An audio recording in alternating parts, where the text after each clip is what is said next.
สียหลักเนาะพี่น้องเลยมื่อนี้ก็ได้เข้ามาหาทั้งบ้านเฮือนของน้องปูนาเพิ่นพี่น้องเลยมาเยี่ยมมายามน้องเพิ่นก้อนพี่น้องเลยตั้งแต่เข้ามาตั้งแต่ทั้งช่างเด้อเพิ่นบ้านเนาะพี่น้องเลยแล้วก็ที่เดือก็ให้ว่าไรจ่ายค่าห้องค่าหอค่าน้ำมูกน้ำมันไปมาแหละพี่น้องเลยให้น้องปูนา200,000เพิ่นบ้านเนาะก็ต้องขอบบุญขอบคุณทั้งแม่ดาๆเด้อนังดำๆรวยๆเนาะและพญาติที่แม่เป็นอยู่ตอนนี้ก็ขอให้เศร้าไวๆเด้อแม่เด้อสาธุเนาะนี่เด้อเงิน200,000กีบเด้อน้องปุณาเด้อนะโดยมีแต่ว่าให้น้องปุณาฝากขอบบุญขอบคุณทั้งแม่เพิ่นแน่เนาะเพิ่นว่าเพิ่นมีเฟซเจ้าอยู่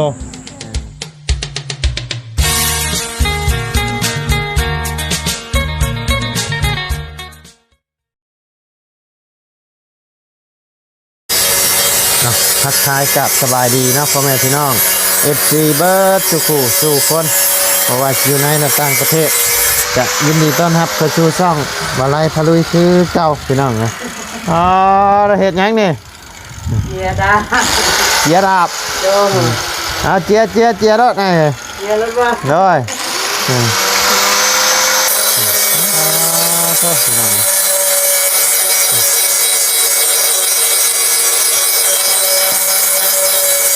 เสียหลักเนาะพี่น้องเลยมื่อนี้ก็ได้เข้ามาหาทั้งบ้านเฮือนของน้องปูนาเพิ่นพี่น้องเลยมาเยี่ยมมายามน้องเพิ่นก้อนพี่น้องเลยตั้งแต่เข้ามาตั้งแต่ทั้งช่างเพิ่นเฮ็ดห้องน้ำพุ่นแหละพี่น้องเลยก็บ่ได้เข้ามาเลยเนาะบ่ได้เข้ามาเลยพี่น้องเลยทั้งน้องปูนาเพิ่นก็แชทหาตลอดพี่น้องแต่ว่าบ่ได้เข้ามาเป็นทางผ่านอยู่นานๆเข้ามาที่แบบนี้พี่น้องเพราะว่าเพื่อนชานน้องเพิ่นก็แล้วเป็นที่เรียบร้อยไปแล้วพี่น้องของน้องของน้ำเนาะก็แล้วไปแล้วก็เลยบ่ได้คอยเข้ามานอกจากว่านานๆเข้ามาอัปเดตให้พ่อแม่พี่น้องได้เบิ่งเทื่อเนาะสบายดีโดยแล้วหรือว่าวันนี้ยังเนาะเมื่อได้ตัดหญ้าชวนตัดหญ้าชวนบ่ว่าสิปลูกมันต้นบอนให้ลกนะปอคือยาวแท้นี่ไอ้รุ่นแบบตัดหญ้าได้นี่เนาะโอ้ห่อนเลยตัดไม้ก็ได้ได้นี่เนาะตัดไม้ขาดปุดได้บ่นี่ขาดแล้วคันไม้น้อยกันไม้ใหญ่เอาบ่กล้าแบบเฮาไปแต่งเอาเองบ่ใบมีดนี่นะบ่ซื้อแต่เวียดเลยซื้อมาแต่เวียดเลยยาวดิเนาะใบละเท่าไรนี่นะ50ใบ50,000โอ้พอชื่อเด้อใบค่อยชื่อใบ80,000ซ้ำนี่สั้นๆนะแถวนี้ยาวเนาะทางนี้เนาะยาวกว่านี้ก็มีแต่ว่าบ่มีเงินน้อยพอดีได้ซ้ำนี่เอายาวหลายมันก็แพกไอ้เครื่องเฮา3 อันได้บ่3 เครื่องไอ้เคยแต่บ้านแปรเนี่ยมาตัดซอยแต่กับน้องชายโดย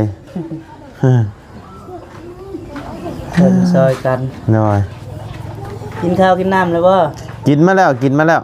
โดยเริ่มปลูกมันนะบัดนี้เนาะฝนตกเลยเนาะบอนพอดหันปลูกแล้วยังแต่บอนนี้นั่นยังโดยตัดหญ้าแล้วคนละปลูก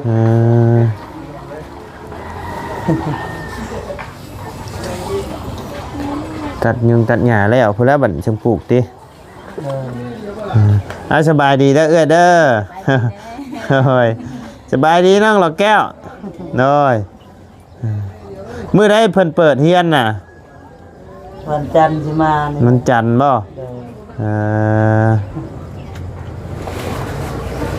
โอ้ฝนตกน้ำไหลเข้ามาบ่นี่ไอ้โดยไหลเข้าทางใดนี่ไหลเข้าทางนั้นเนาะเพราะเฮ็ดเตียงนั่งนะเนาะวันนี้เนาะเฮ็ดเองบ่นี่เฮ็ดเองขัดพี่น้องแบบเฮาพาแบบว่าเฮาพาแบบเป็นซีกเอาตอกเอาจังว่าสิบ่หนีบก้นเฮาบ่จักเนาะ อันนี้บ่ย่านมันหนีบบ่หนีบบ่อ่า นั่งไปนั่งมาก็เหลื่อมแล้ว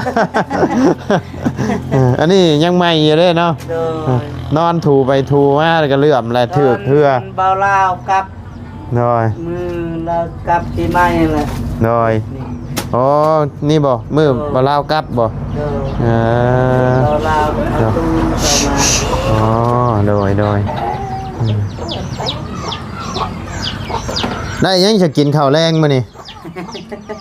มีเนี่ย บ่มี โดย อ่า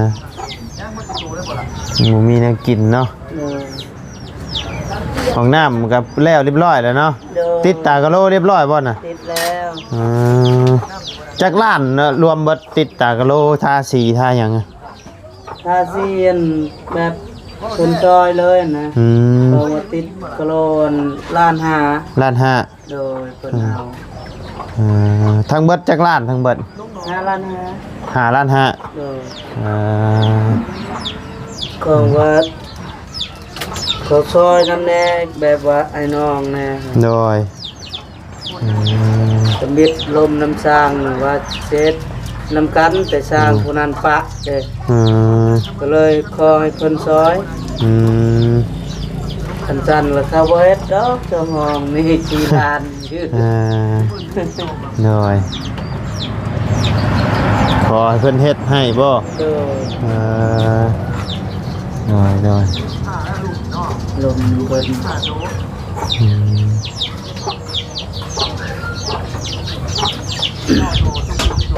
เพิ่นว่าไม่ได้ก็ต้องให้เจ้าได้กันเอาเด้ เอาก็ดีอกดีใจนะ โดย ขอบคุณใจ หน่อยคักแล้วงามแล้วเนาะทาสีขาวเลยพี่น้องเอ้ยอ่า ลุงพ่องมาแล้วเนาะ แต่ว่าอยู่สีไกลๆเฮือนเนี่ยเนาะ โดย ห้องน้ำนี่เจ็บท้องแห้งดึกๆนี่ข้านอย่างลงคือกันเด้นี่ อ่า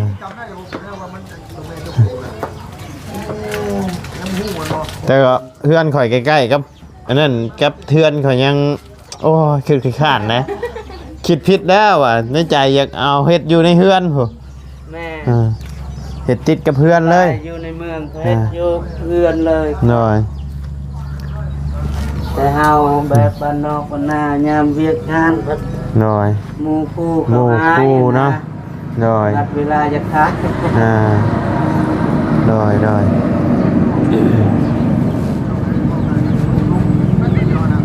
ดนแล้วบ่ได้เข้ามาหาเนาะ เด้อ ยังจำได้อีกบ่ จำได้อยู่ จำได้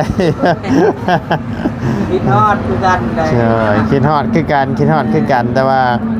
น้องปูนาเพิ่นแชทหาตลอดแล้วเพิ่นส่งคลิปเสียงไปตลอดแต่ว่าบ่ได้คอยเข้ามา ฮักกระเช้าเป็นไข่ โอ้เป็นไข่บ่อืม ชิมอกมันให้เป็นไข่ ให้เป็นไข่ละให้ เด้อ เออ ไปซักยาอยู่ชุกชลาวันดง โดย ไปคนกล้วยตัดกล้วย แนวแล้วคันเป็นไข่นี่งุดงิดได้อยากให้แล้วได้เล็กน้อย ยิ่งแบบว่าบ่แม่นเล็กน้อยก็แบบว่า เป็นผู้หญิงหรือว่าอหย่างนี่เพิ่นอยากให้ได้เนาะให้ได้บางคนก็ ว่าเป็นดูเอ้ยอายโม อายบ่จักอายแล้วเนาะ แนวเจ็บเนาะ แนวเจ็บบ่จักอายเลยเอ้ยมันวิ่นหัวแล้วว่ะ โดย วิ่นหัวแห้งเลย เป็นไอ อืมโดย เลยพาไปหาหมอ อืม เราซักยาเข็มหนึงแล้วก็วางยากินน้ โดย ำก็เลยใครแน่ อืม เป็นไข่กล้วยได้ชามแชนไปชักชื่อน้ำมันแน่หมดชัก ขายกล้วยแล้วก็ซื้อน้ำมัน1พอดีเบิดเลยสักยาให้น้องปุณานำเนาะโดย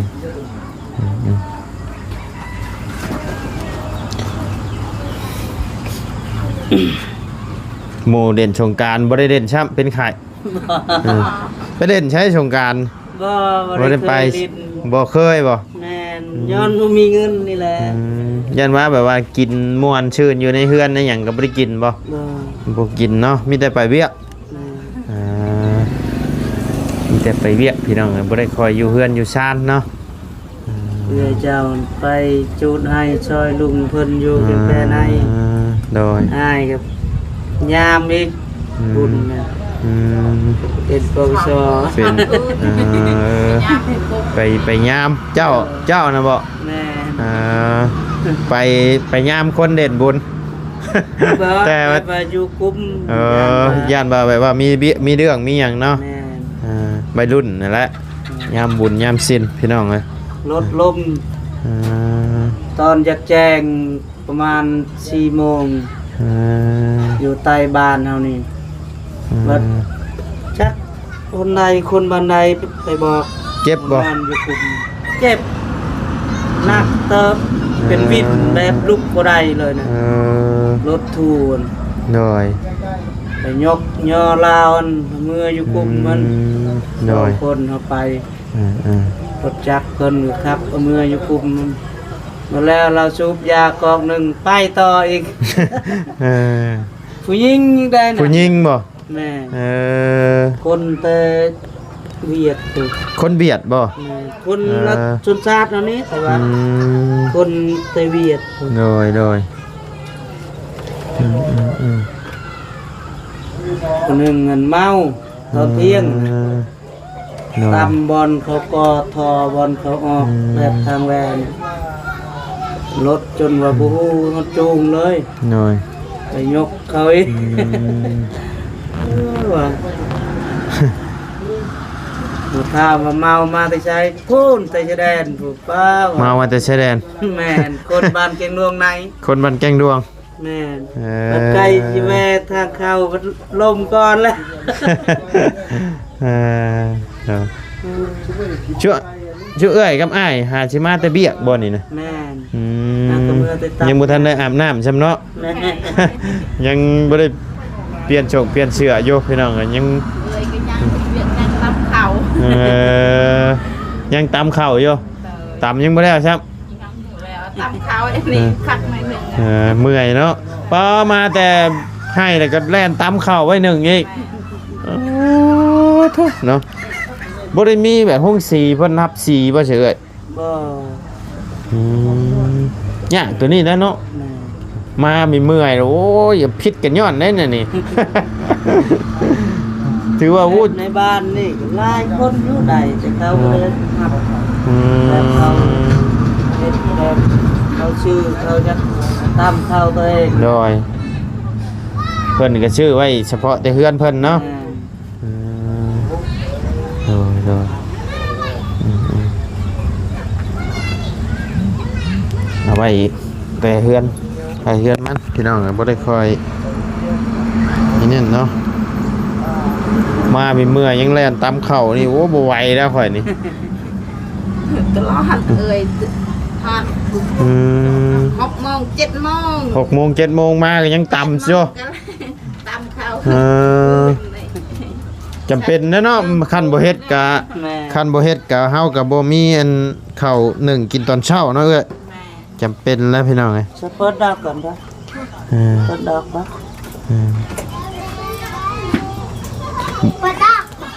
คันสิบ่เฮ็ดบัดแฮงสิพิษกันใหญ่อีกแล้ว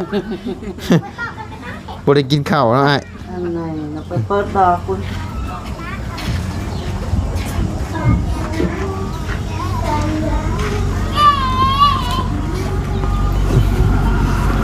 เดี๋ยวว่าปีใหม่พากันไปเด่นน้ำอยู่ไอ้ครัวเซโปนพวกบ่ได้ไปเนาะน้องปูนาบ่ได้ไปบ่ บ่แห้งเป็นไข่อีกมัน แม่นนะเนาะเป็นไข่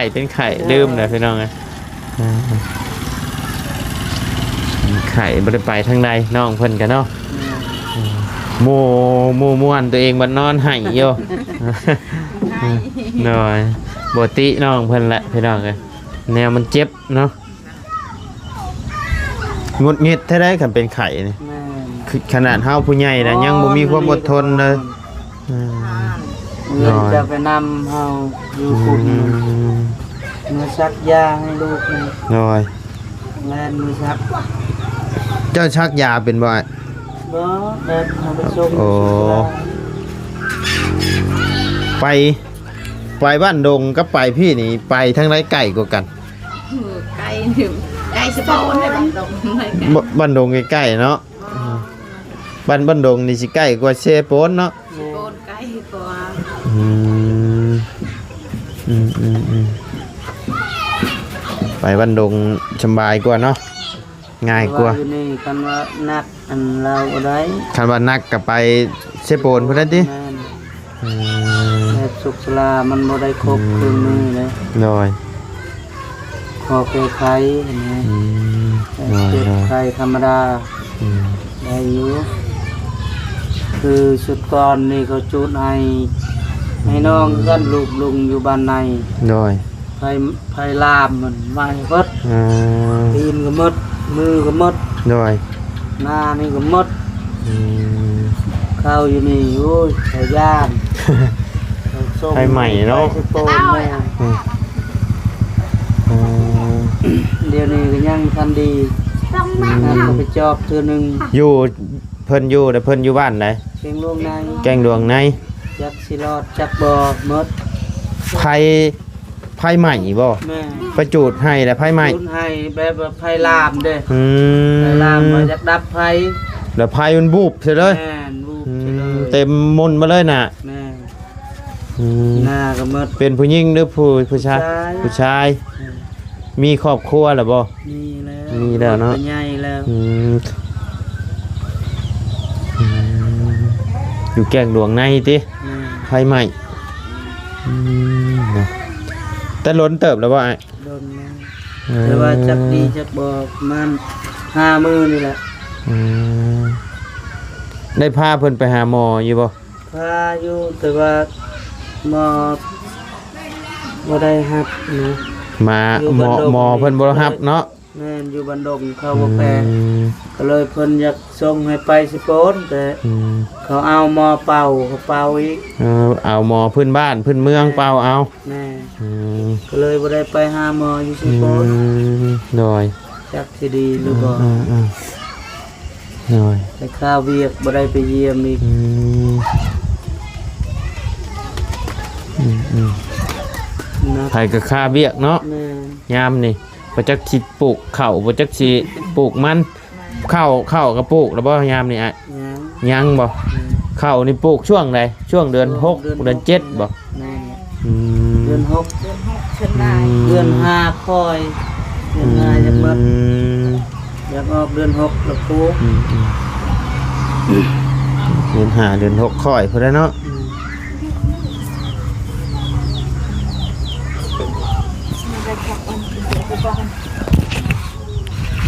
เอาซะโอเคเดี๋ยวเข้าไปหาทั้งน้องปูนาเพิ่นก่อนเด้ออ้ายเด้อ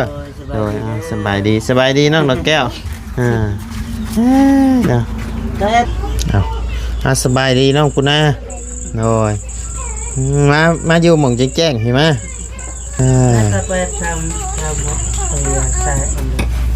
เดี๋ยวจะโบน คือจอยแท้ เป็นไข่ เป็นไข้ก็เดียวบ่ได้กินข้าว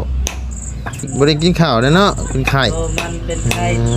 มือหนึ่งช่องมือเลยลงเลย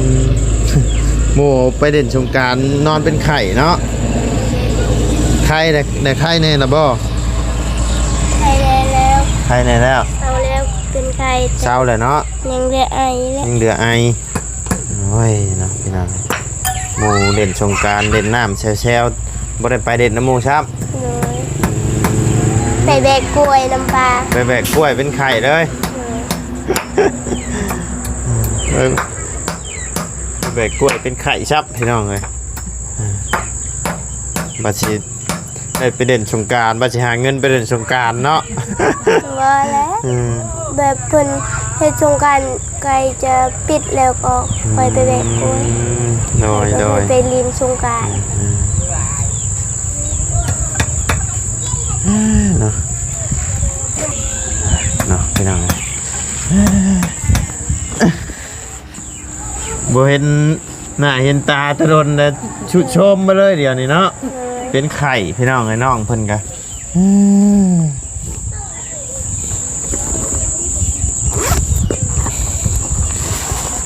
เอาเงินให้น้องปูนาเพิ่นก้อนพี่น้องเลยมีทางแม่ใหญ่เพิ่นฝากเงินมาให้200,000กีบพี่น้องเลยทางน้องปูนาน่ะที่เคยได้คุยกับแม่เพิ่นอยู่ประจักษ์บ่เคยอยู่บ่แต่ว่าแม่เพิ่นว่าเพิ่นมีเฟซเจ้าอยู่เพิ่นมีเฟซเจ้าอยู่เพิ่นอยู่ต่างประเทศพุ่นแหละเพิ่นน่ะเพิ่นมีเฟซเจ้าอยู่เพิ่นโทรมาหาบ่ไรเมื่อวานนี้พี่น้องไงเพิ่นฝากเงินมาให้น้องเพิ่นฝากเงินมาร้อยลอนพี่น้องเลยฝากมาให้บ่ไรไปซื้อไปบอกว่าไรชื่อเต้าชื่อเอียนป้อยพี่น้องแล้วก็ให้น้องปูนา200,000เพิ่นว่าคันได้ผ่านไปทางนั้นแบะให้น้องเพิ่นเด้อเพิ่นว่าเนาะพี่น้องเลยแล้วก็ที่เดือก็ให้ว่าไรจ่ายค่าห้องค่าหอค่าน้ำมูกน้ำมันไปมาหั่นแหละพี่น้องเลยให้น้องปูนา200,000เพิ่นว่าเนาะก็ต้องขอบบุญขอบคุณทั้ง